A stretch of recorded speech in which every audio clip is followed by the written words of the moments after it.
You know what a dollar bill and a sheet of printer paper have in common? That's right. Both are made of paper, but you can buy coffee with one and nothing with the other. Why? Now a harder question.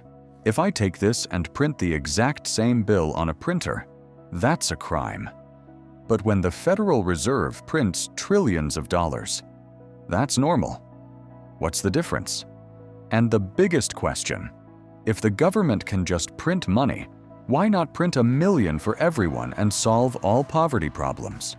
These sound like simple questions, but the answers open up a whole world of how the modern economy actually works. And this affects each of us, every single day. Today, we're going to break down what money really is, where it comes from, who creates it, and why the numbers in your bank account aren't quite what they seem. Get ready. This will be interesting. Let's start with a simple question. What is money? In short, money is a tool for exchange. But let's dig deeper. Imagine a world without money. You grow potatoes and your neighbor needs potatoes, but all he has is fish. Great, you trade. This is called barter, direct exchange of goods for goods. But what if you don't need fish? You need shoes, and the shoemaker doesn't need potatoes, he needs fabric. See the problem? Barter works poorly when you need to find someone who has what you need and who needs what you have. That's why people invented money, a universal commodity that everyone needs. With money, you sell potatoes for money, and then use that money to buy shoes. Simple and convenient. The three main functions of money. First, medium of exchange. Money helps exchange goods and services. Second, measure of value. Money allows us to compare the value of different things. A kilogram of bread costs $2. An iPhone costs $800. Thanks to money, we understand what's more expensive. Third, store of value. You can save money today and spend it in a year. Try doing that with fish. It'll spoil. Now let's take a little journey through history. The first money didn't look like what we know today. In different cultures, money was shells, cocoa beans, salt. By the way, this is where the word salary comes from the Latin salarium, even huge stone discs. But the most popular became metal money, gold and silver. Why these specifically? Gold is rare, it's hard to mine. It doesn't rust or spoil. It's easy to divide into parts and melt back together. And it's beautiful. People have always valued gold. Silver worked on the same principle. The first coins appeared around 600 BC in ancient Lydia, the territory of modern-day Turkey. Coins were convenient. They had a standard weight and metal purity. They could be easily counted. But carrying a bag of gold is inconvenient and dangerous. So in the Middle Ages, paper money appeared. Here's how it worked. You brought your gold to the bank. The bank gave you a receipt, a piece of paper stating that you own a certain amount of gold. This paper could be exchanged back for gold at any time. Gradually, people realized, why exchange? You can just pay with these papers. That's how banknotes appeared. Banknotes, receipts. For a long time, paper money was backed by gold. This was called the gold standard. Each bill was a guarantee that it could be exchanged for a certain amount of gold. But in 1971, the USA abandoned the gold standard, and gradually it was abolished worldwide. Today, money is not backed by anything physical. Wait a second. If modern money isn't backed by anything, what makes it valuable? Great question. The answer is simple and complex at the same time.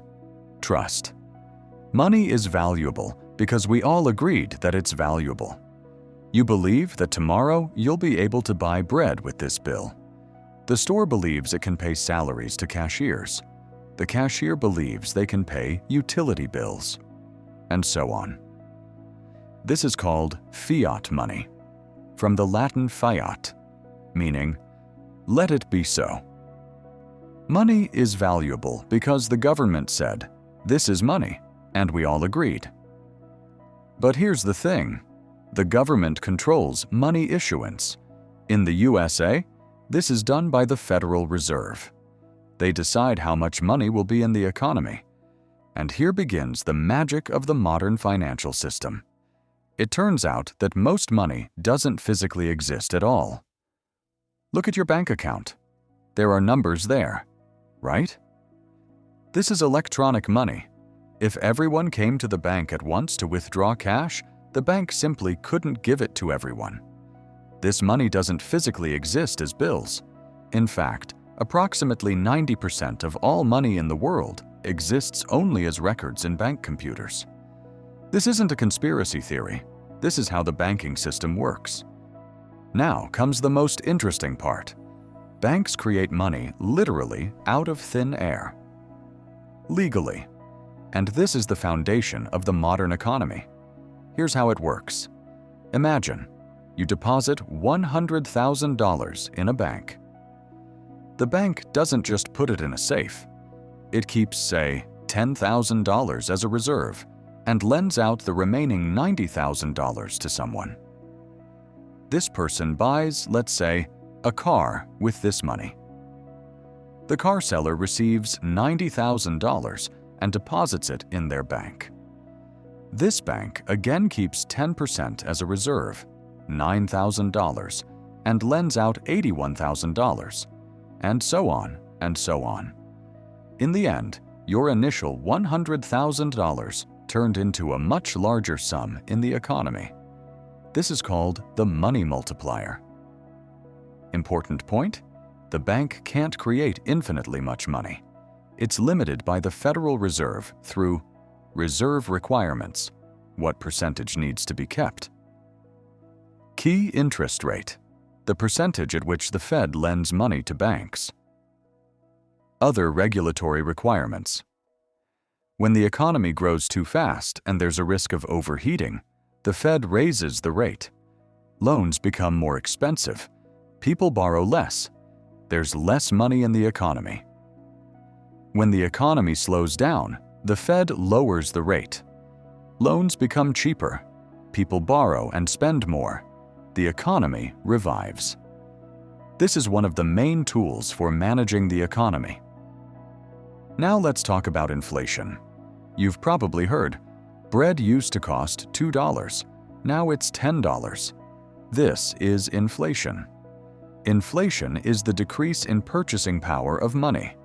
Simply put, when you can buy fewer goods with the same money. Why does this happen? The main reason: there's more money in the economy, but the same amount of goods. Remember the example with banks? They create money through loans. If there's a lot of money but few goods, prices rise.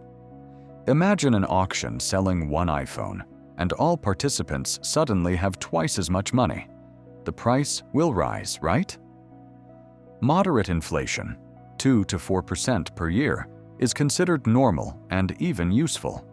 It encourages people to spend and invest rather than hoard money under their mattress. High inflation, 10% plus, is a problem. Money quickly loses value. People try to get rid of it as quickly as possible. Hyperinflation is a catastrophe.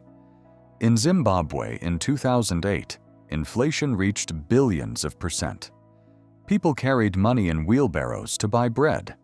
That's why central banks monitor inflation so carefully and try to control it. What happens with money between countries? Each country has its own currency. In the USA, dollars. In Europe, euros. In Japan, yen. Their value relative to each other constantly changes. This is the exchange rate. The rate depends on many factors: the country's economy, exports and imports, political situation, central bank actions. When they say the euro rose against the dollar, it means the dollar weakened. Now you need more dollars to buy €1. For international trade, Reserve currencies are often used, primarily the US dollar. Most countries keep part of their reserves in dollars because it's the most stable and widely used currency in the world. Money continues to evolve. Today, we're on the verge of a new revolution. Cryptocurrencies like Bitcoin are an attempt to create money without government and banks. They work on blockchain technology, where all transactions are recorded in a distributed database. For now, cryptocurrencies are too unstable to replace regular money, but the technology is interesting. Central banks of many countries are working on digital currencies. These are dollars, euros in digital format, issued by the state. We're also seeing the growth of contactless payments, phone payments, one-click transfers. Physical money is being used less and less. Perhaps in 20 to 30 years, cash will become a rarity, and everything will be digital. Let's sum up. Money is a tool for exchange, a measure of value, and a store of value. It evolved from shells and gold to numbers in a computer. Modern money works on trust. It's valuable because we all believe in its value, and the government guarantees its status. Banks create money through the lending system, and central banks control this process so the economy doesn't overheat or freeze. Inflation is a natural process when there's more money. Moderate inflation is normal. High inflation is a problem. What does this mean for you personally? Understanding how money works helps you make better financial decisions. You understand why you shouldn't keep all savings in cash. Inflation will eat away their value. Why loan interest rates are connected to the Fed's key rate. Why exchange rates change. Money is a tool. The better you understand how it works, the more effectively you can use it. If this video was helpful, give it a like and subscribe to the channel.